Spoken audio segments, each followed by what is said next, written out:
Vibrate Higher Daily, Chapter 3, page 130. The Helper plus the Assignment. Our relationships are a two-way street. Just as we find ourselves comforted by others, we also help those we care about. We are sent. We become deployed to the front lines during times of need as conduits, vessels, soldiers, and earth angels. This happens through a call to action, a sense of higher purpose, or, if we hesitate, a spiritual shove forward into action. Maybe it's to check on someone, to respond in a helpful way, to prepare and deliver a meal, to do the right thing, to do what seems like a random act of kindness or love, or a good deed, to show up, serve, and spend time in someone's process with them, to communicate certain words or a message, on and on. So many ways the orders come through us and to us. For the current to come through, however, we have to stay open to it in our heart. And when we do, we become vessels and conduits on earth, or helpers, as Fred Rogers of Mr. Rogers' Neighborhood will call them. When we help others, we also help ourselves. And it's so often an essential part of our own spiritual wellness and growth during whatever current season of life we're in or journeying toward. Often, an assignment received that seemingly has nothing to do with us and our journey has everything to do with us and our journey. It's connected, and we're meant to be involved. Living in vibrational awareness has a way of opening us up and keeping us available as conduits in this way. And as Mother Teresa, by way of Saint Teresa of Avila's prayer, would so often pray, it allows us to be the divine's hands and ears here on earth. Even during times of busyness, inconvenience, or our own times of need, we are still on call. Discernment plus wisdom. Not every circumstance or potential relationship will be your assignment. Dealing in the multidimensional realm of our relationships is a spiritual art, and it takes wisdom to maneuver with purpose and in wellness and wholeness and in your power.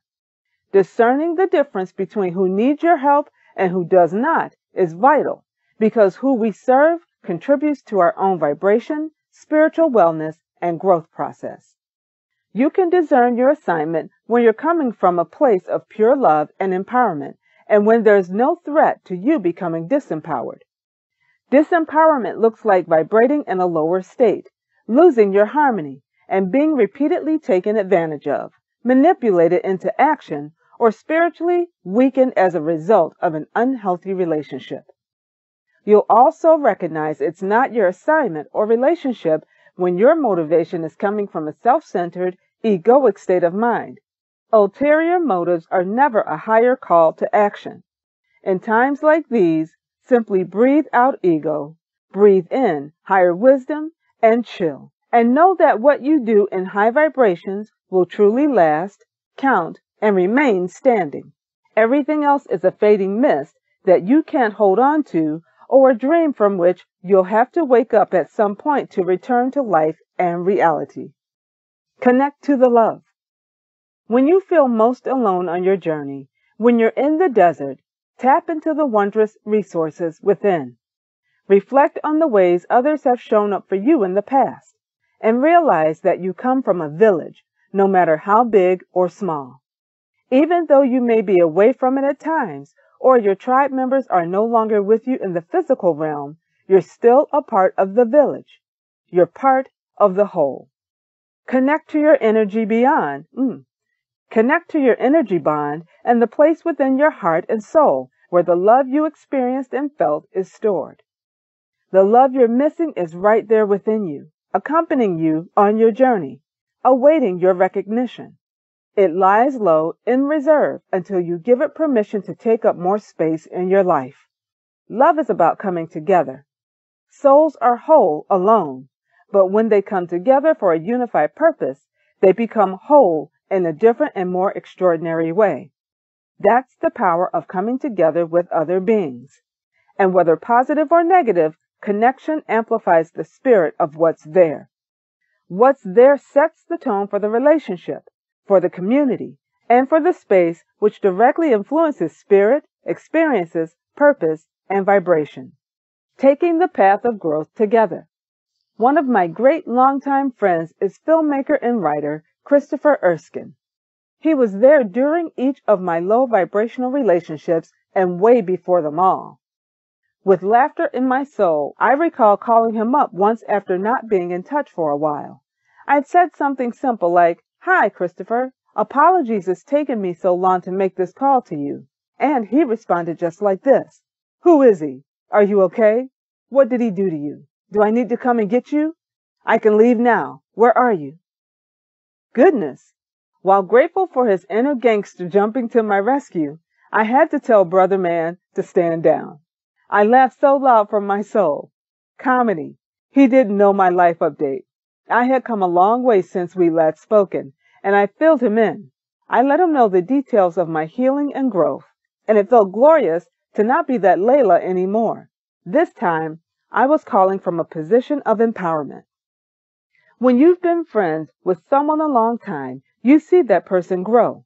It's magnificent to see your beloved friends, family, or companions living out their healing and transformation, and for them to see you doing the same. It's an energy cleanse of the relationship and its environment, and it also raises the vibration of the connection. Growth is a beautiful thing to behold, and is what life is all about. So if you aspire to value, maintain, sustain, and elevate your relationships to their highest potential and purpose, grow together. My conversations with friends nowadays, including Christopher, have shifted from disempowered and low vibrational narratives to life goals. They are about purpose instead of rescue and survival. They celebrate inspiration and progress instead of rehashing cycles of repeated relationship problems. This is a true glow-up that took effort, time, and growth on all of our parts, during which any person or relationship that wasn't growing was organically outgrown and succeeded by a better, more harmonious one. Pruning. Human relationships are like the root systems and branches of trees.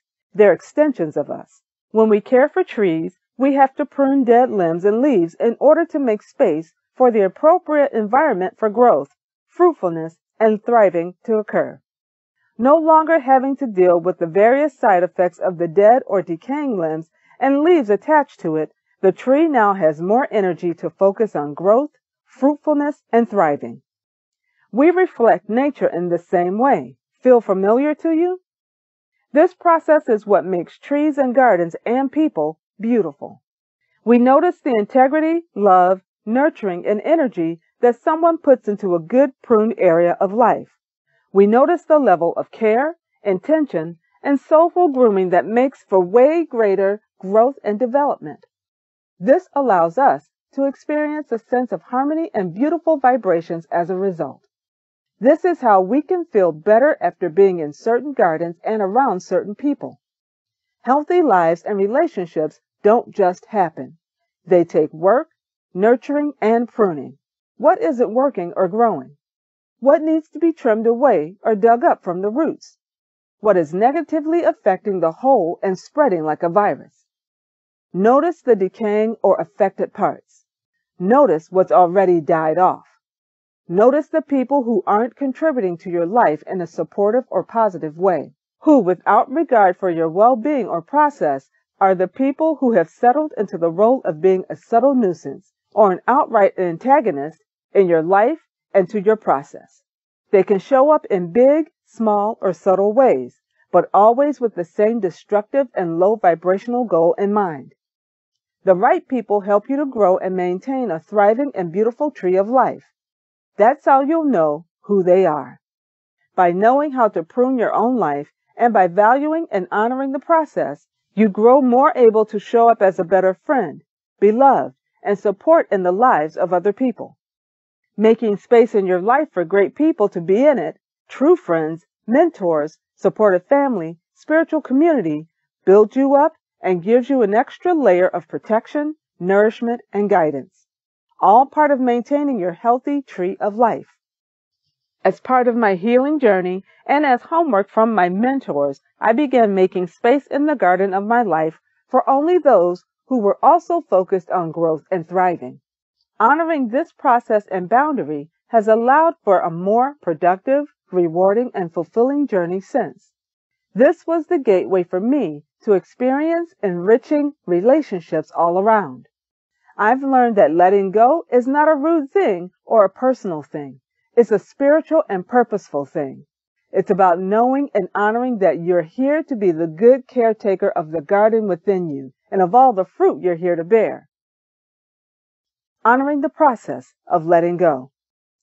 Some relationships never ascend to higher heights or fulfill their intended purpose. There's too much negative weight or lack of motivation to go higher, and so the whole ship remains stuck in place in lower vibrations. It maybe even sinks. And what could have been great for all involved never reaches a functional place. It never fully sets sail. How many times have you tried sailing a relationship that was too heavy or not adequate for the journey ahead, and it capsized and sank? When the whole thing starts sinking, don't sink with it. It's up to you to jump ship and save yourself. In these moments of letting go, vibrational awareness allows you to remember and honor your appointed work and destination in life, and to eventually choose people who are traveling the same way.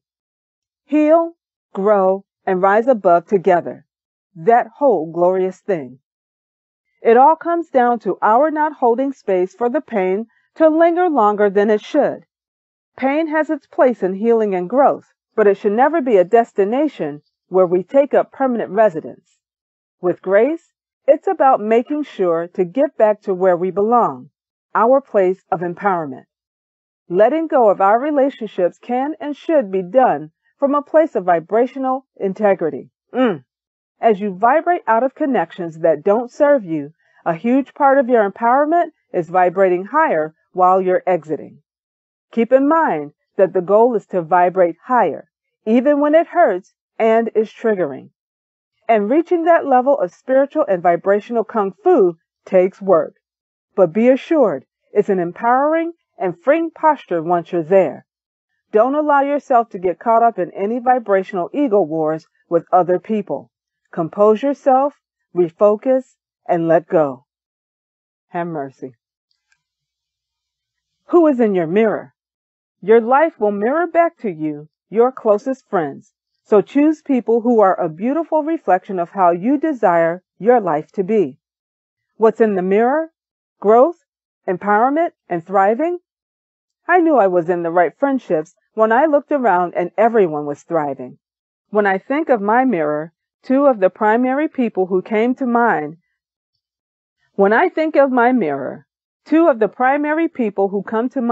are my Uncle Willie, one of the 7 African-American World War II heroes honored in 2018 by Congresswoman Maxine Waters, and my Aunt Helen, a retired registered nurse. They are both in their 90s now and are still thriving and as lively as ever. I grew up very close to them from childhood and even stayed with Uncle Willie and Aunt Helen for a while during my lost years right after high school. They took me in, nurtured me, and displayed nothing but pure, old-fashioned love. Uncle Willie still calls me Sugar as a term of endearment, as he's done for as long as I can remember, and ends our conversations by saying, "You take care of yourself. You know the way home." These genuine words move my heart and nourish my soul every time I hear them. Feeling held and looked after in a rich way by my oldest living relatives in this modern, fast digital age is medicinal and sacred, and I cherish it so very much. Conversations in the right relationships are full of balance, encouragement, and inspiration. In these relationships, if we do talk about heavy situations or feelings of disempowerment, it's not just for the sake of it, or to stay there and put a period on it. It's to work together toward transformation and progress. Together, we pivot and vibrate higher. These relationships are refreshingly solution-oriented. The wrong relationships, in contrast, are only focused on the problem. And in that case, Lalah has left the chat. Where in your life can you observe problem-centered relationships?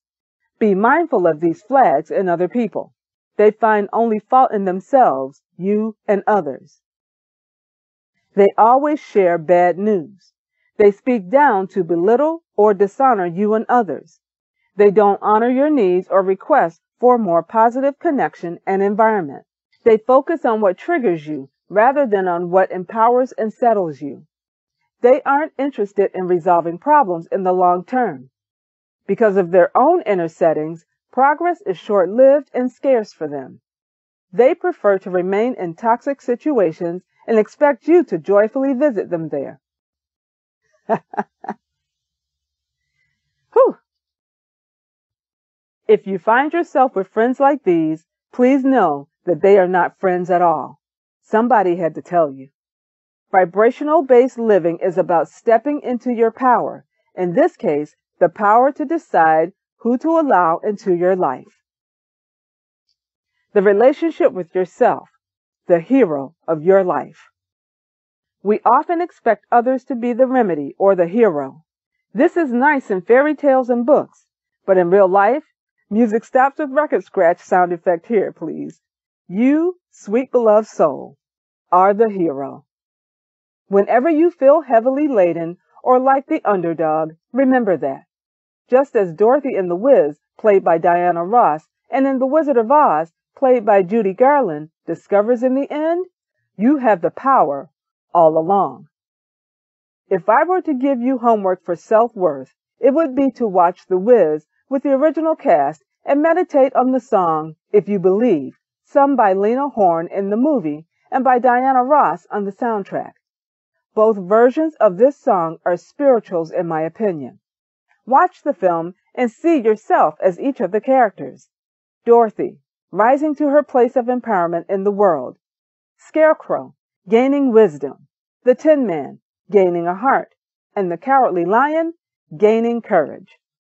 The journey down the yellow brick road is a metaphor that we can each insert ourselves into at different terrains, seasons, and junctions of life. Watch the movie with Joseph Campbell's hero motif in mind, with the dark night of the soul in mind, and with this book's metaphorical terrains in mind. Your mindset can send you into further distress, anxiety, and disempowerment around others, or it can awaken and activate the warrior and hero within to rise and turn all the way up as much as necessary. Be wary of which mindset you are enabling.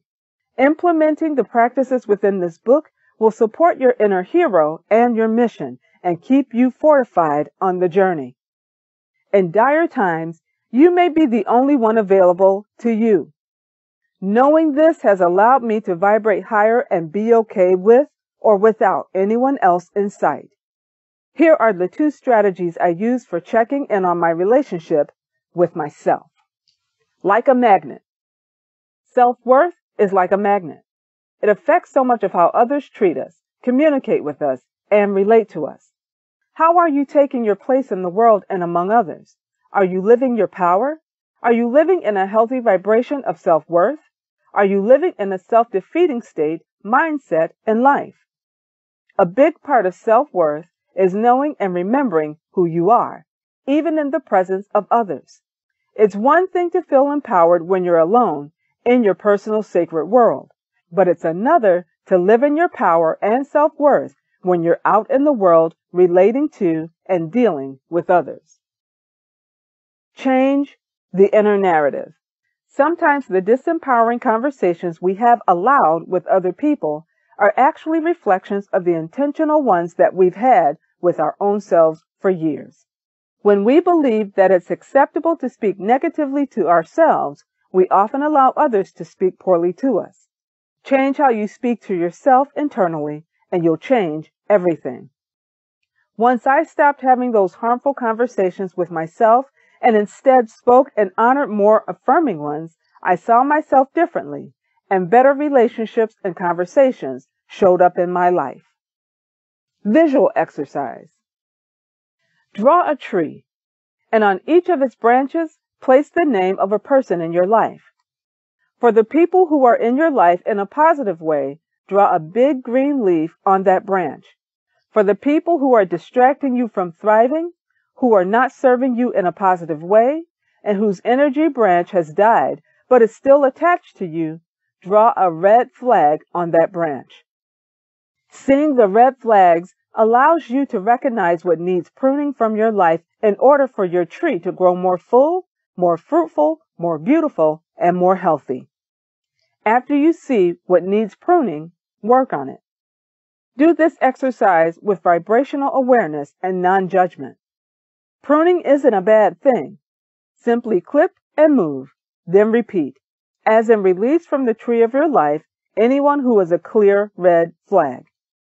Graciously prune when necessary while living in your power. If you feel tender after trimming someone out of your tree, give the healing some time. Time closes and heals all wounds. And treasure the fact that by pruning your personal tree of life, you support and signal glorious new life to birth into existence. Follow your nudge to reach out to loved ones. You never know how much you'll be a vessel for the divine and conduit to another soul. When you speak approval from outside of yourself, be mindful not to become solely reliant on the gratifying validation of others. Leaving it up to others to recognize what I needed to recognize for myself caused many unfulfilled relationships. While not all had the potential to thrive, some did, and maybe could have been more beautiful had I been in my higher awareness. So thank goodness for growth here. At times, you'll have to pause and recognize how far you've come and appreciate it for yourself, regardless of whether anyone else does or doesn't. Self-acknowledgement of your growth and efforts is critical to remaining in your power. It's how I took my power and joy back many times. Your own love is divine soul medicine. Peace and blessings to you all.